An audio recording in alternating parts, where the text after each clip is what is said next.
नमस्कार दोस्तों, स्वागत है आपका हमारे YouTube चैनल वन एग्जाम में। आज हम इस वीडियो में व्यंजन संधि के नियम एवं उदाहरण देखेंगे।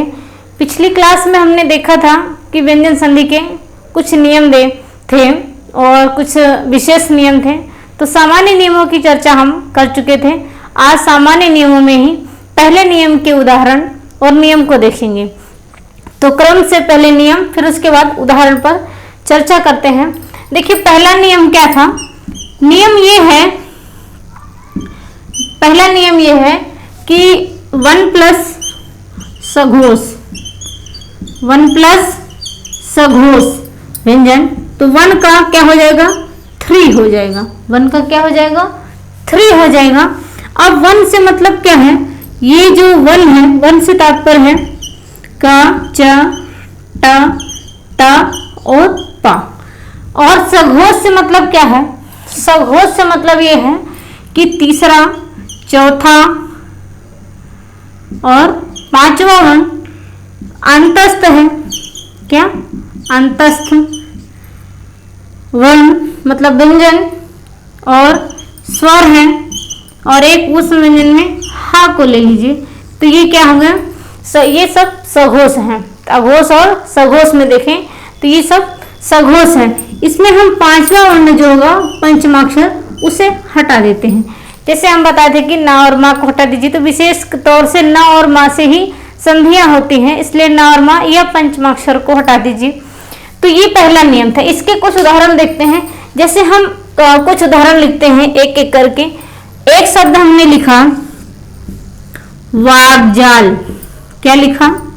वाग्जाल। देखिए, ये लिखा है वाग्जाल।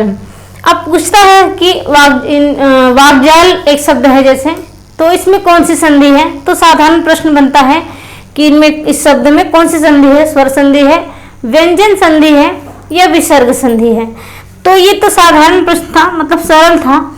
इसको जब तोड़ेंगे तो देखिए क्या होगा?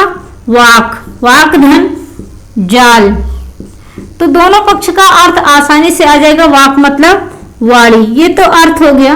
वाक मतलब वाणी और जाल मतलब जाल। अब हम देखते हैं कि इस शब्द में ये जो का वर्ण है, आधा है, हलंत में है का वर्ण। देखिए, ये किसी वर्ग का पहला वर्ण है, का वर्ग का पहला वर्ण है। और इसके बाद जा कौन सा वर्ण है? सघोष है। हाँ, तीसरा वर्ण है, क्योंकि चा, छ, ये चा, छ और जा, ये इसमें से 1 2 3 मतलब तीसरा वर्ण है, तो सघोष है। तो जैसे ही सघोष वर्ण आया तो 1 का 3 हो जाएगा, मतलब कि बदलेगा जा नहीं, पूर्व वर्ण बदलेगा तो का क्या हो जाएगा? गा हो जाएगा और आधा ही रहेगा, तो बनेगा क्या? वाग्जाल। ऐसे ही ये तो हमने देखा का एक उदाहरण था। अब जैसे एक शब्द बड़ा महत्वपूर्ण है, कई बार परीक्षाओं में पूछा भी जाता है, इसलिए उसे देख लेते हैं। कौन सा शब्द है? शब्द है वागीश। देखिए, वागीश। आप कॉमन सेंस लगाएंगे तो कहेंगे कि यहाँ दीर्घ संधि है, लेकिन दीर्घ संधि नहीं है। देखिए, गा है, लिखिए। देखिए, अब कहो कि गा ही वाला, कोई बात नहीं। का है वाक धन ईस। क्या? वाक धन ईस। का वर्ण क्या है? पहला है। हम नियम को उतारते हैं। का वर्ण क्या है? पहला है। और उसके बाद ई क्या है? कोई स्वर है। क्या है? स्वर है। तो ई के बाद स्वर, तो यहाँ स्वर का मेल भी, सभी स्वर क्या होते हैं? सघोष होते हैं। तो सघोष से मेल होने के कारण बदलेगा पूर्व वर्ण, क्या हो जाएगा? का के स्थान पर, तो का के स्थान पर गा हो जाएगा। क्या होगा? गा। और गा में बड़ी ई मिलाएंगे तो बड़ी ई हो जाएगी क्या? गी। तो वागीश क्या बनेगा? वागीश। वाणी के देवता को क्या कहते हैं? वागीश कहते हैं। ये एक शब्द हो गया।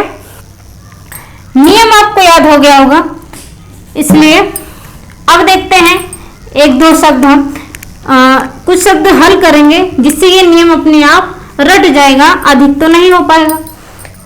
देखिए एक शब्द जैसे है दिग्विजय, क्या है?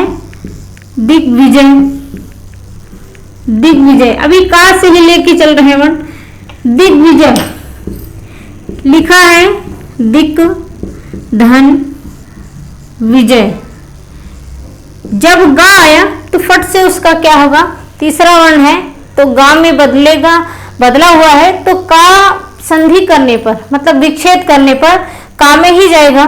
तो का वर्ण है, पहला वर्ण है, और यहाँ वा है, क्या है? वा है। वा वर्ण क्या होता है? या, रा, ला और वा, ये क्या होते हैं? अंतस्थ होते हैं। मतलब ये क्या है?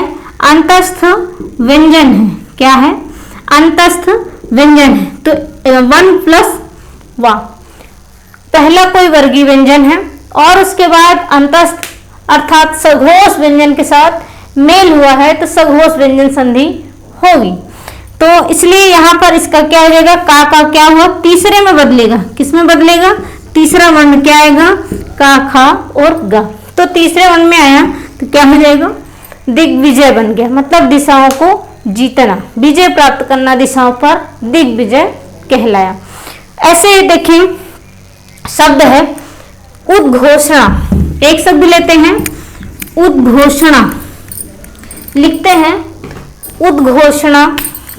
जैसे हमने लिखा उद्घोषणा, उद्घोषणा।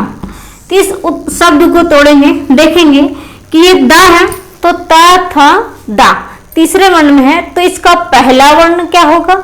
मतलब ये जिस वर्गीय व्यंजन के वर्ग का है उसका पहला पर्सन क्या होगा? तो पहला क्या है? ता था दा, तो ता होगा तो उत। देखिए ता के नियम में मत जाइएगा, ये वर्गीय व्यंजन के पहले वर्ण के नियम में है उत। और उसके बाद क्या है? घा है। घा वर्ण क्या है?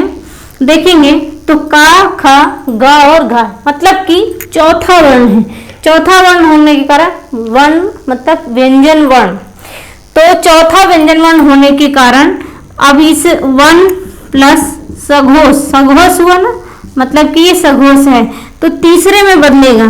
तो ता का क्या हो गया है? ता को क्या करेंगे? ता को दा हो जाएगा, दा आदेश हो जाएगा, तब क्या हो जाएगा? उद्घोषणा। क्या होगा? उद्घोषणा। तो ये ता को देखनी है, अभी तक का को देखें, इसके बाद ता को देखें। देखिए एक छोटा है चा को देखते हैं कि चा वर्ण का बदलाव होता है। जैसे एक शब्द है, शब्द ये है, क्या है? अजंत, अजंत। इसमें कौन सी संधि है? स्वर संधि या व्यंजन संधि, अथवा इस शब्द का संधि विच्छेद क्या होगा? ये इस तरह के प्रश्न बनते हैं। तो प्रश्न में इसे हम तोड़ेंगे तो जा क्या है? तीसरे वर्ण में है, तो इसका पहला वर्ण क्या होगा? ये क्या है? चा, चा होगा क्योंकि ये तालव्य है, तो तालव्य में बदलेगा, क्या होगा? अच धन अंत, अच प्लस अंत, तो ये हुआ। तो चा क्या हुआ? पहला वर्ण हुआ। अच का अर्थ होता है स्वर, और अंत में कि जिन जहां पर स्वर अंत में हो पदों में, जिन पदों में, वो क्या कहलाते हैं? अजंत कहलाते हैं। ठीक, तो क्या हो जाएगा? चा को तीसरे वर्ण में आदेश होगा, क्या होगा? जा होगा, जा होगा तो क्या बनेगा? अजंत। और जा आधे में रहेगा तो इसके बाद आ है, इसमें संयोग हो जाएगा। अब जैसे एक उदाहरण ले लें, अब्ज। क्या? अब्ज, अब्ज। देखिए अब्ज, सॉरी, अब्ज, ये एक छोटा सा शब्द है, ये रूढ़ शब्द नहीं है। देखिए इसलिए ये महत्वपूर्ण हो जाता है। क्यों महत्वपूर्ण होता है? क्योंकि जब पूछा जाता है इनमें से कौन रूढ़ शब्द है, कौन सा यौगिक है और कौन सा योग रूढ़ है, तो देखेंगे तो ये क्या है? योग रूढ़ है। ठीक, क्योंकि इसका अन्य अर्थ निकलता है। जब इसके संधि हुए नियम को देखेंगे तो इसको तोड़कर हमें प्राप्त होगा, क्या होगा? अप धन ज, अप धन जा। अप का अर्थ होता है जल, और जा एक प्रत्यय है, इसका अर्थ होता है उत्पन्न होना। क्या? उत्पन्न होना।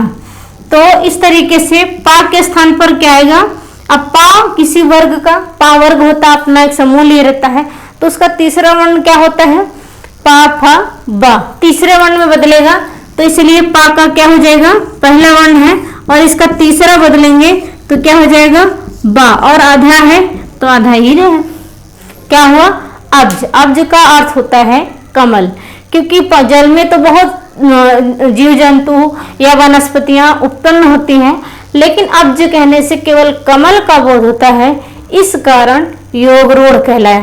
तो हम ऐसे देखिए सबके एक एक उदाहरण दिए, ऐसे बहुत सारे उदाहरण होते हैं। तो आपको ये नियम ध्यान रखना है कि ये नियम क्या है, तो फिर से याद कर लीजिए, सघोष व्यंजन भी याद हो जाएंगे कि 1 प्लस सघोष मतलब कोई वर्गीय व्यंजन के पहले वर्ण होंगे, मतलब का, चा, टा, ता और पा, और उसके बाद कोई सघोष व्यंजन आएगा, सघोष से तात्पर्य है माँ को यहाँ हटाना है। क्यों हटाना है, क्योंकि माँ या पंचमाक्षर, माँ के साथ साथ पंचमाक्षर, क्योंकि ना और माँ से ही व्यंजन संधि में अधिक शब्द का निर्माण करते हैं, जो हमारे व्यवहार में अधिकतर प्रयोग में आते हैं, इसलिए ना और माँ अधिक प्रयोग में आने का वो बोलचाल में भी आ जा रहे हैं, तो इसलिए तीसरा चौथा तो पंचमाक्षर को हटा देंगे, इनकी अलग संधि होती है, और तीसरा चौथा अंतस्थ मतलब यारा, लाभा और हा वर्ण भी, क्योंकि हा सघोष होता है, और स्वर इसके साथ जब मेल होता है तो पहला वर्ण क्या है, जो ये है पहले वर्ण सब वर्गीय व्यंजन, तो 5 वर्ण हो गए वर्गीय व्यंजन के पहले वर्ण, तो इसलिए इनके स्थान पर तीसरे वर्ण का, तीसरा व्यंजन वर्ण का आदेश हो जाता है। ये नियम आपको ध्यान रखना है, और जहां कहीं भी तीसरा वर्ण दिखाई दे तो वो नियम लागू हो जाएगा, ये इतना ध्यान में रखना है। तो इस वीडियो में हम एक नियम देखे हैं, कुछ उदाहरण हल किए हैं, ऐसे बहुत सारे शब्दों को हम जांच पर रख सकते हैं, यहाँ व्यंजन संधि है और इसका नियम क्या होगा। तो इतना ही आज की वीडियो में हम देख पाएंगे। वीडियो को अंत तक देखने के लिए धन्यवाद।